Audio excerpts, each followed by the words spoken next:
Hey guys, welcome back to more AFK Arena. In today's video, I wanted to take a look at Eorin, Spearboy, whatever you want to call him.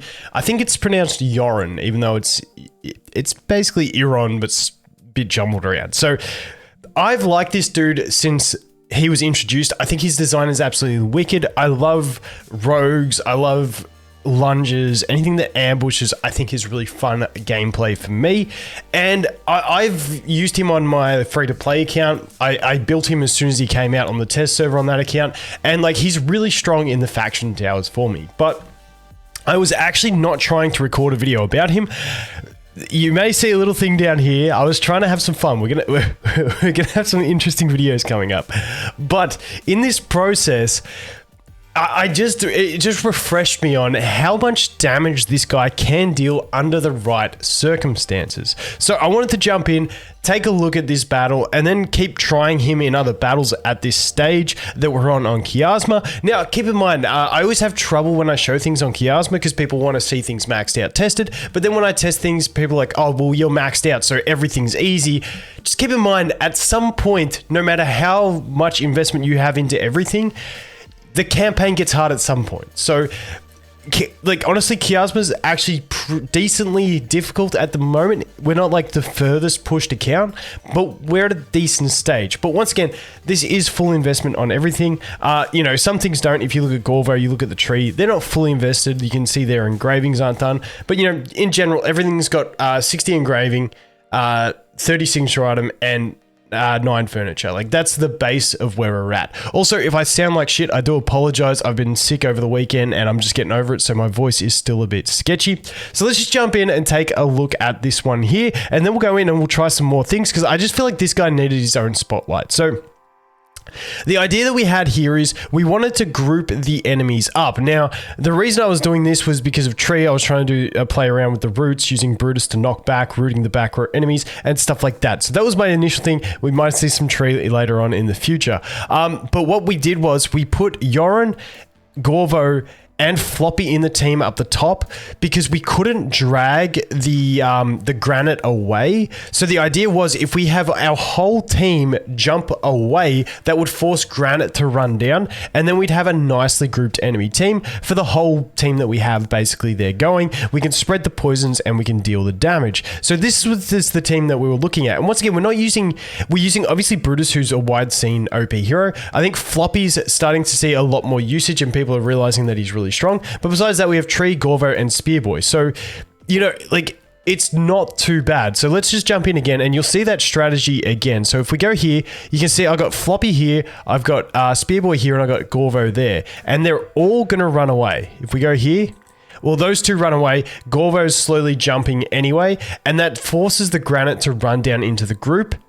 And if we hit play, and then you could see there that we grabbed the Verk in. So we've grabbed them all in, and now we're just, we got them in a really nicely bundled package, basically, where we can go ahead and just start spreading the poisons, the damage, and it's just, you know, we've got Brutus there with his AoE, so we can, you know, use an ult there, group them all up, throw them up if we have to with the Brutus, which we do here. But once again, everything else is already dead. The damage capacity of this guy is quite insane.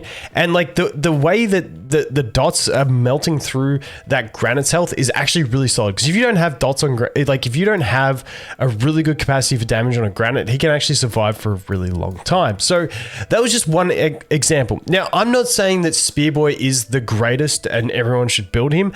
I just like giving a spotlight to heroes that don't get too much, you know, spotlight, as is basically what I'm trying to say. Also, I thought about this later in the video, so I thought I'd edit it in. We are using Talisman in this one. Now, on Chiasma, Talisman is one of our max leveled beasts. So I want to use those max leveled beasts, otherwise we're really gimping our power against these teams.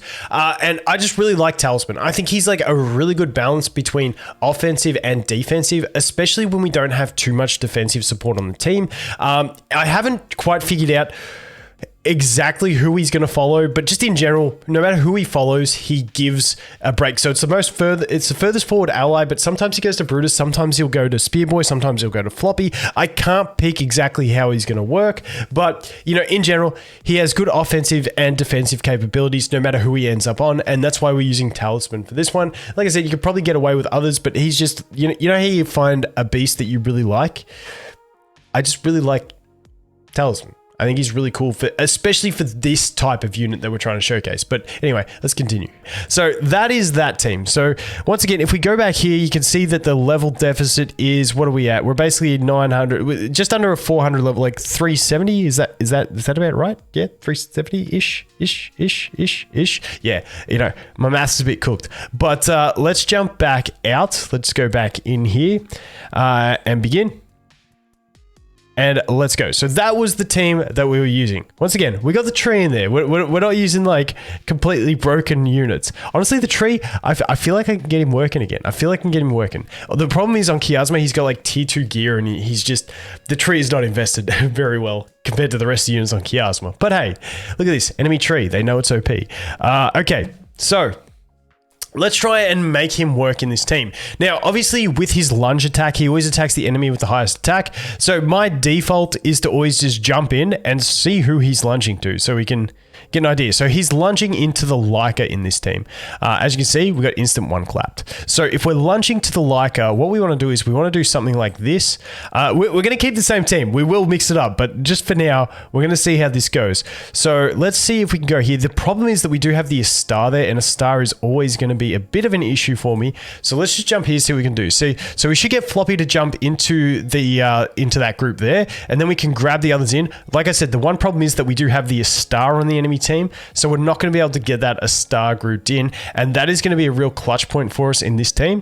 So what I might do is I might cut, have a think, come back. Once again, I'm trying not to use just all meta OP heroes because that's not as fun to anyone. So I'm going to have a think about this one, and I'll be back in a sec. Okay, so there we go. We did cheat a little bit. We did bring the Awakened Aziz, but once again, on Chiasma, the Awakened Aziz is fully built, but literally the only thing that I wanted was to stop the Astar, and I don't think an Athalia or a Nara stop Astar channeling. I'll have to check that. I can try, but I just know Aziz is like the fastest pace interrupt, along with like something like Mulan, and so I just wanted to use that Aziz literally just to lock out the one character. But once again, you can see the damage. Like, Brutus can do decent damage. This guy is just absolutely clapping the damage, and it's really quite solid. Once again, you know, we've got two really solid heroes in there. Floppy, people are seeing the use of now. Like, he's pretty solid support. Now, we are also getting those buffs from Floppy, which is really nice, and I feel like these two just synergize really well because they both lunge. And then the use of the Awakened Brutus with these two, allowing Brutus to control where the most condensed area of enemy heroes are, which means then you are guaranteeing where Floppy is going to, and you just make sure that Brutus is punting the enemy that goes towards the enemy with the highest attack, and then you can really concentrate your AoE efforts in that one spot. So let's go ahead and watch this one. So once again, punting the Silas straight in there, Floppy jumps in, Gorvo jumps in with the stuns, and then basically we're pretty good to go there. Now we got Floppy, we got Brutus who's going to, you know, use his CC here as well, and we're pretty well set up from this point forward. And, you know, it's just a lock. Honestly, Floppy works so well for this, and I mean, like I said, like the Aziz, yes, kind of cheating because we have the investment, but at the same time, I don't, wait, do I have a, no, I can't, I don't think I can put it into the thing, but you get the point. I was just trying to lock out that, yeah, there we go. Done. So let me just quickly try a Nara. I don't think we can lock out without using the Awakened Aziz, unless we had like a Leica or a, what you call it in the team, a Zolrath. So let me just test this. Let's test an Athalia. But once again, like the problem is the Athalia is fully built, but let's just see. I don't think this works. Yeah, no, because she starts channeling too quick. So it doesn't quite work with that one either, but can we do it anyway? No, we get clapped.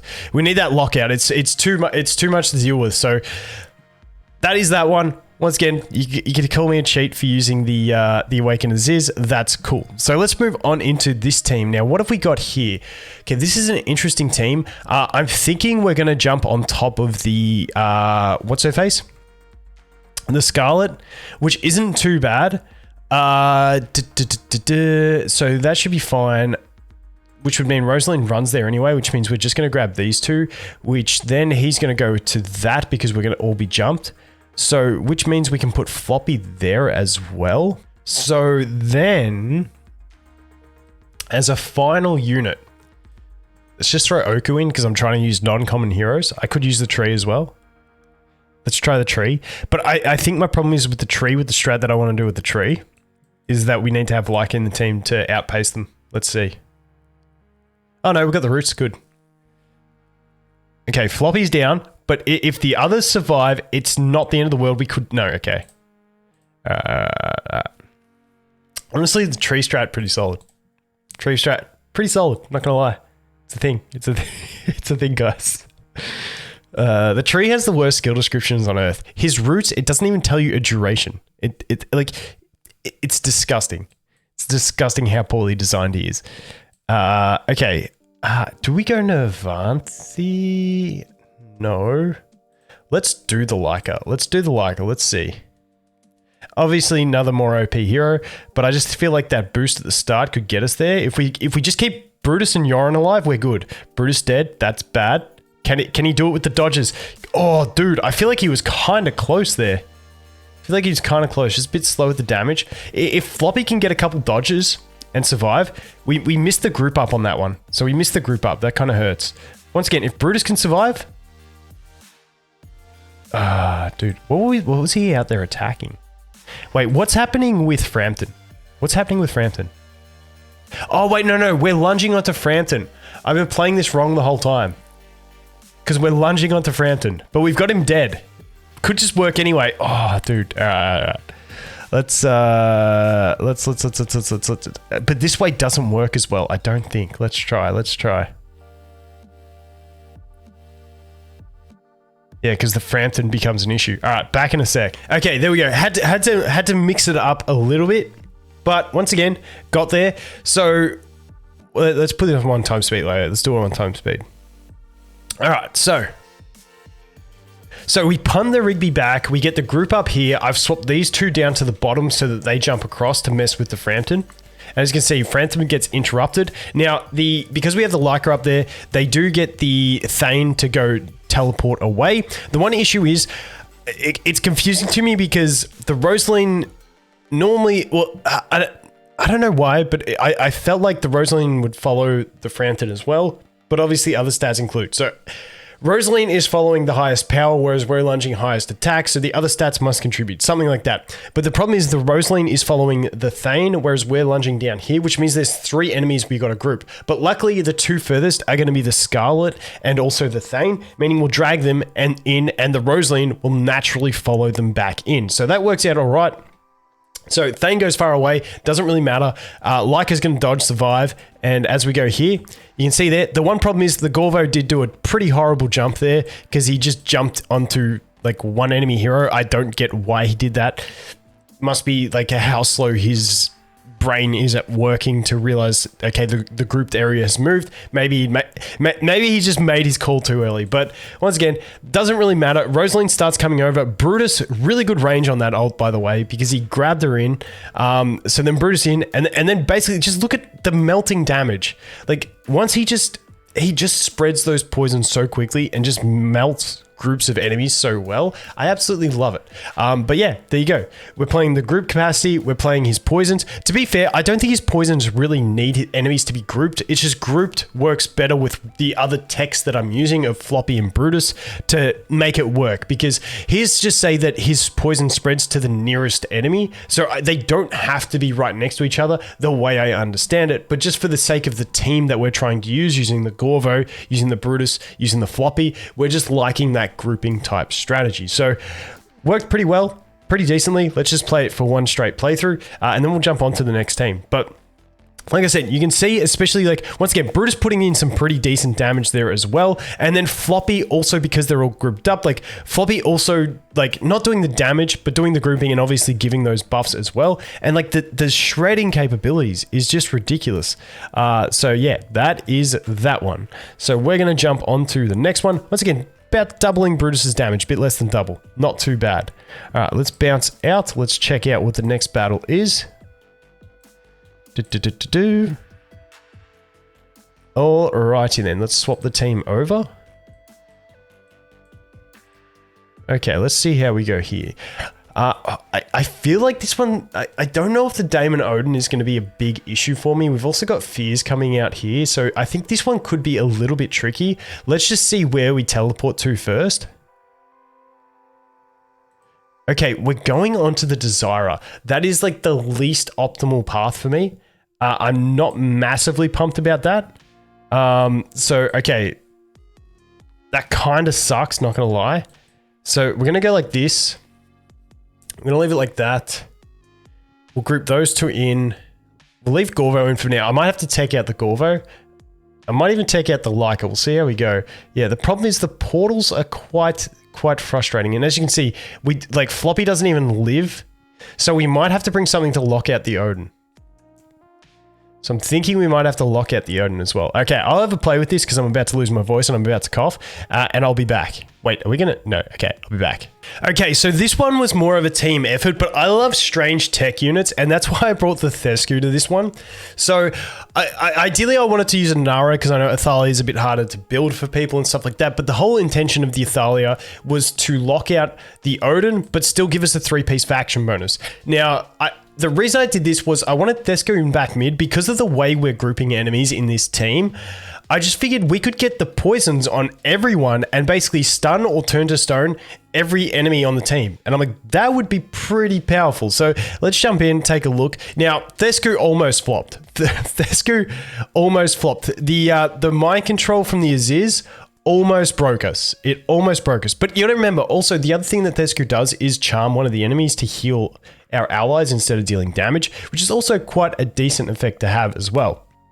But yeah, Thescu got brought right into the mix, but you can see here, gets the stone, which is really nice. It did overlap with the Brutus anyway, so it probably wasn't the biggest effect, but honestly, I was pretty happy with the way Thescu worked. Now, once again, we didn't get quite the same burst capacity. We did lose the Floppy pretty early, so I might actually retry this one and see if we can get a more effective, like just clean win. I'll also try it with a Nara as well, just to try something different, so that we're not just using Athalia. I was actually impressed with Athalia's damage on this stage. I didn't think she was going to do that much, but it wasn't too bad. But, you know, that's where we got to in the end. Like I said, Brutus putting in a chunk of the work in that one as well. But I'm just going to try it one more time, see if I can get a different sort of result there that sort of, you know, makes our, you know, main characters shine a bit more. Back in a sec. Okay, yeah, Nara wasn't working because Nara wasn't stopping the portal anyway, and all she was doing was messing up our grouping because she'd keep trying to drag someone out. So I even just swapped back to the Gorvo in this team and just let him teleport the Brutus. The lucky thing about the Brutus is he does his punt at the start of the battle before Odin portals him. So the problem was, basically, Brutus just kills Floppy when he does the portal, but by then, we're pretty much in not a horrible position, so we can go ahead and do it. So let's put this on. Let's play on 1x speed. So you can see we do the punt, and then he gets portaled over there, drops on Floppy, Floppy dead. Kind of bad. We didn't even get the group up of these two at the start there, but we do have the Thescu in there, bringing a little bit of control. You got Gorvo standing down there, so Gorvo ended up jumping onto these two, which wasn't optimal for the strategy we were trying to play out, but you can look at that. We got 4 of them turned to stone, which is perfect with the Thescu. That's what we were trying to do, but at least Gorvo was distracting down there and actually had some use there. And now we lose the Thescu, but now we're in a position where, you know, the Odin is still very threatening. Obviously the Aziz is still alive, so we have that threat to our ultimates, but in the end, like, we could control them, especially once you get that Brutus ult and you group them up. It is so valuable, like the way you can do that. On top of that, we have Graveborn and Hypergene, which is Talisman's like bread and butter. So like Talisman really shines in this. I'll probably edit something in at the start of the video talking about why I'm using Talisman. I just think his offensive and defensive capabilities, no matter who he ends up following, is just really valuable in a team when you're trying to do this type of strategy. So that's why he's in there. But yeah, against the Graveborn and the Undead, the Graveborn and the Hypergene, really, really valuable. So that is that one. We've got one more battle to see if we can win on this one and see how we can do. So let's jump in. Let's swap the teams around and let's see if we can get through this again. All right, let's see. So this one's a lot more tricky. I don't like my chances this one. I think this is the one that's going to get us undone because we have a Warwick and a Granite. Now, like you saw at the start, I can do this and we can force the Granite where we want. And then we can just grab for the what's-her-face. The problem is that we can't stop the pyramid. I mean, I could use the Awaken Aziz or I could use the Athalia. Athalia might be the play. I'm not sure where Granite would run after that. But let's just see who the highest attack is. Who do we teleport to first off? Let's just see. Okay, so we attacked Athalia. Thalia. I can't even remember her name anymore. I can't even remember the fireball chick. It's one of those ones I never know if I'm supposed to say TH or just T. And then it's like, does it end in I or, oh wait, I gotta check now. Let's see, where is it? I just haven't said her name in so long. So I'm like, am I adding letters to it? Tali or Thali. Everyone tells me different no matter which way I say it, so I just gave up. All right. So this is where this strategy ain't gonna work because, and also we're trying to rely on wilder damage against these guys. So we can't punt the Warwick. I don't think. Can we punt the Warwick? We can't punt him, can we? Oh, we can. Okay, because we can knock him back. We just can't hard CC him. Okay, interesting. All right, give me a sec. I'll think about this. Hopefully come up with something and I'll be back. Okay, for this one, I think I'm going to have to admit defeat. I can't see a good way of dealing with this team, especially with that Warwick. Something that annoys me more than anything in this game is like heroes that are trash to use that are just so annoying to fight against in campaign. It happens all throughout the game and it's just so frustrating. It's like, maybe I want to use that character. Why can't they be good for me and only good for the enemy? It's just something that triggers me. But yeah, this one, I think I'm going to have to go 2 meta to try and counter this. I just don't think I'm going to get it with this type of team. It just really isn't suited to this. But, you know, we got through 4 decent wins. I was pretty happy with that in general. But yeah, that is my take on Eorin. I think he is a really decent unit in the right type of team. Obviously, we're using 2 decent supports in the Brutus and the Floppy, but we did have some cool techs in the rest of the teams.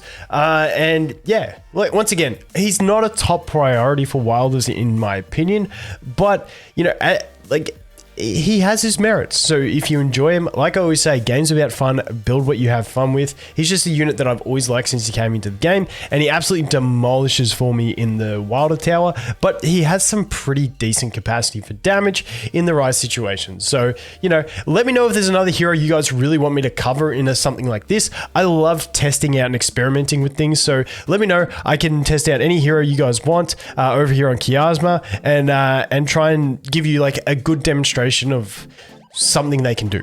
Anyway, guys, thanks for watching. Hope you have an awesome day, and I'll look forward to seeing the next one. Cheers.